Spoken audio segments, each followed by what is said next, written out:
Plus numerology number 4 से हैं और इनकी एक और टेस्टिमोनी है। जी बोलें बाजी, 90 सेकंड्स में। हाँ, मेरी बेटी यूनानी मेडिकल का फाइनल एग्जाम लिख रही थी शाहजी। ग्रीस में लिख और रही थी, उसे लैटिन में? जी बोले। नहीं शाहजी, यूनान उर्दू बोला में है ना आपने? यूनानी मेडिकल का अच्छा, फाइनल एग्जाम, यूनानी फाइनल ईयर। मेडिकल का, मैंने कहा यूनानी जबान में यूनानी लिख मेडिकल, रही थी। जी जी जी। बोले। नहीं, यूनानी मेडिकल का फाइनल ईयर का एग्जाम लिख रही थी शाहजी। ठीक है, तो उसको ना 103 बुखार था, 103 तब फीवर बोली था। बाजी। और गर्मी की वजह से उसको ना हाथ में छाले आ गए थे।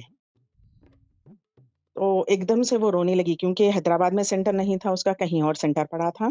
तो वो अपने भाई के साथ गई थी और उसने फोन किया मुझे कि मम्मी मैं एग्जाम नहीं लिख पाऊंगी, मेरी हालत ऐसी है, और ड्रिप भी लगी हुई थी उसको।